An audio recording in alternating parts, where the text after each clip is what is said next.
प्यारे बच्चों, आज हम आपको जीएस में भारत में सिंचाई परियोजनाएं यानी भारत में सिंचाई का हाल और उसके प्रोजेक्ट इसके बारे में बात करेंगे। इरिगेशन इन इंडिया, इंग्लिश में इरिगेशन इन इंडिया और हिंदी में भारत में सिंचाई। तो आइए इसके बारे में बात करते हैं। तो भारत में जो सिंचाई के जो परियोजनाएं हैं उनको 3 पार्ट में बांटा गया। 3 पार्ट, पहला कहलाता है बृहद सिंचाई परियोजना, दूसरा कहलाता है मध्यम सिंचाई परियोजना और तीसरा कहलाता है लघु सिंचाई परियोजना। अब इन 3 के बारे में बताएं। एक हो गया बृहद, दूसरा हो गया मध्यम और तीसरा हो गया लघु।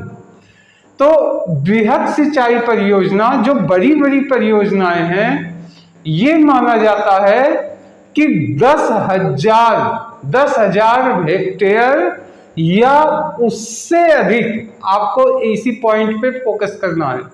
क्या करना है? बड़ी परियोजनाएं 10,000 हेक्टेयर या उससे अधिक कृषि क्षेत्र में सिंचाई की परियोजनाएं लागू की जाती हैं।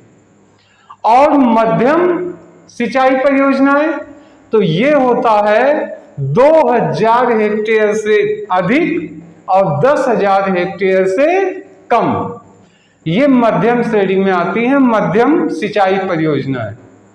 और फिर आती हैं लघु सिंचाई परियोजनाएं जो 2,000 हेक्टेयर से कम का कृषि क्षेत्र है, वहां पे सिंचाई की जो परियोजनाएं हैं वो लघु सिंचाई परियोजनाएं कहलाती हैं। तो पहला आप याद रखिए, बृहद बड़ा 10,000 या उससे ज्यादा, मध्यम 2,000 से अधिक और 10,000 से कम, और लघु 2,000 से कम, यानी इतने हेक्टेयर से कम कृषि क्षेत्र में लघु सिंचाई परियोजनाएं होती हैं।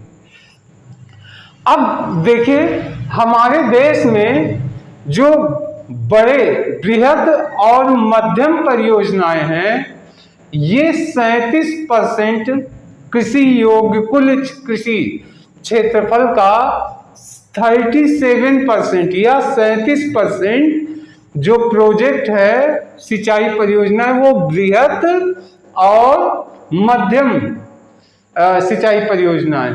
बाकी 63% यानी 63% जो सिंचाई के प्रोजेक्ट हैं वो लघु सिंचाई परियोजनाओं के अंतर्गत शामिल हुए हैं।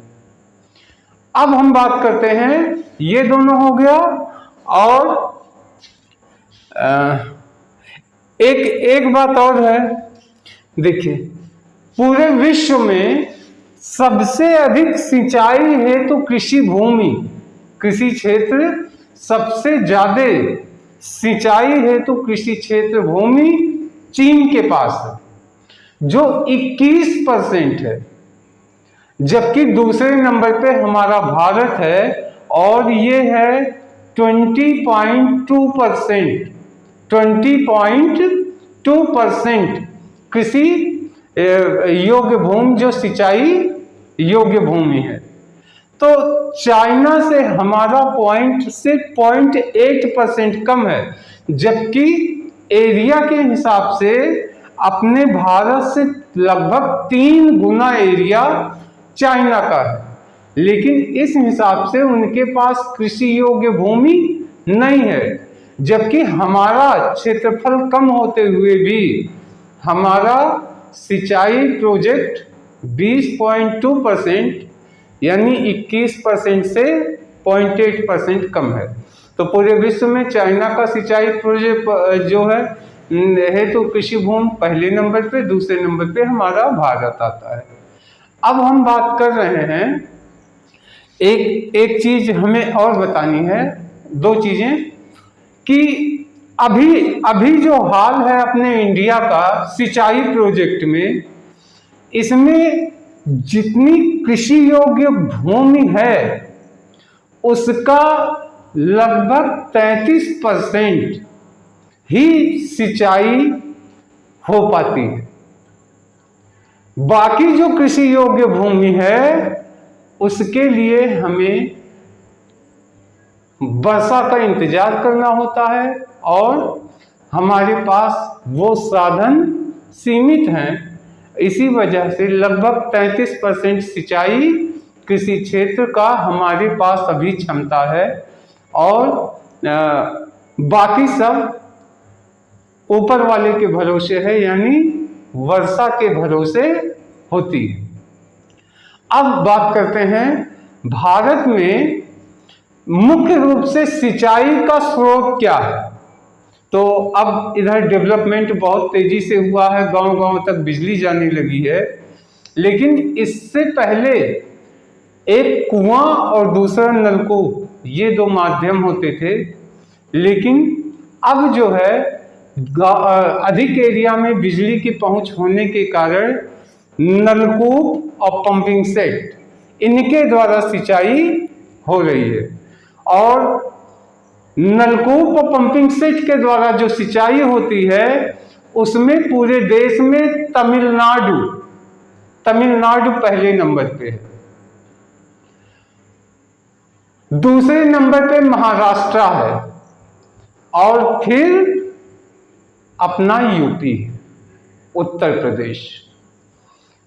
एक जानकारी और था, पहले के जमाने में एक सिंचाई का एक बहुत बड़ा सोर्स होता था कुआं, लेकिन अब भारत में बहुत तेजी से कुएं बंद होने लगे हैं। लेकिन दूर दराज गांव में, आदिवासी बहुल एरिया में अभी भी ये कुएं सिंचाई का और जल का एक माध्यम बने हुए हैं। लेकिन तेजी से कुएं का स्रोत ये सिंचाई के लिए खत्म होते जा रहे हैं और नलकूप और पंपिंग सेट इसका स्थान लेता है। लेकिन जो हमारे प्रायद्वीपीय एरिया है, जो द्वीप है हमारे, वहां पे सिंचाई कैसे होती है? तो वहां पे सिंचाई का सोर्स तालाब हुआ करते हैं, तालाब। और तालाबों से भी जो सिंचाई होती है, तमिलनाडु उसमें पहले नंबर पे आता है। तो प्यारे बच्चों, सिंचाई के बारे में इतनी जानकारी आपके लिए बेनिफिशियल होगी। एक बार हम जल्दी जल्दी रिवाइज कर दे रहे हैं। 3 एरिया में बांटा गया है। पहला बृहद सिंचाई प्रोजेक्ट, मध्यम और लघु। बृहद सिंचाई प्रोजेक्ट 10,000 से ज्यादा हेक्टेयर कृषि क्षेत्र भूमि होनी चाहिए। मध्यम में 2,000 से ज्यादा और 10,000 से कम वो मध्यम सिंचाई प्रोजेक्ट। और लघु सिंचाई प्रोजेक्ट 2,000 हेक्टेयर से कम का कृषि क्षेत्र होता है। अब मध्यम और लघु बृहद ये 37% प्रोजेक्ट है हमारे और 63% लघु सिंचाई के प्रोजेक्ट है। तीसरा, चाइना पूरी दुनिया में 21% सिंचाई क्षेत्र रखते हुए पहले नंबर पे है। दूसरे नंबर पे भारत है 20.2% सिंचाई प्रोजेक्ट पे। अपने भारत में सिंचाई के जो परसेंटेज है, अभी हम कितने दूरी तक सिंचाई के ऊपर निर्भर हो पाए हैं, 33%। बाकी जो कृषि क्षेत्र भूमि है वो आसमान, वर्षा, मानसून, इस पे निर्भर करता है। तो 33% ये हो गए। मुख्य स्रोत क्या होते हैं? अब कुएं गैर परंपरागत हो गए क्योंकि कुएं तेजी से खत्म हो रहे हैं, लेकिन पंपिंग सेट और नलकूप से सिंचाई हो रही है। तमिलनाडु पहले नंबर पे आता है, दूसरे महाराष्ट्र और तीसरे पे अपना यूपी आता है। और प्रायद्वीपीय एरिया में किससे होता है? तालाबों के द्वारा जो है सिंचाई होती है। तो प्यारे बच्चों, सिंचाई, भारत में सिंचाई के बारे में इतनी जानकारी आपके लिए बेनिफिशियल होगी। तो इस वीडियो में इतना ही रखते हैं। अब नेक्स्ट वीडियो में आगे लेके आएंगे। तब तक के लिए धन्यवाद, नमस्कार।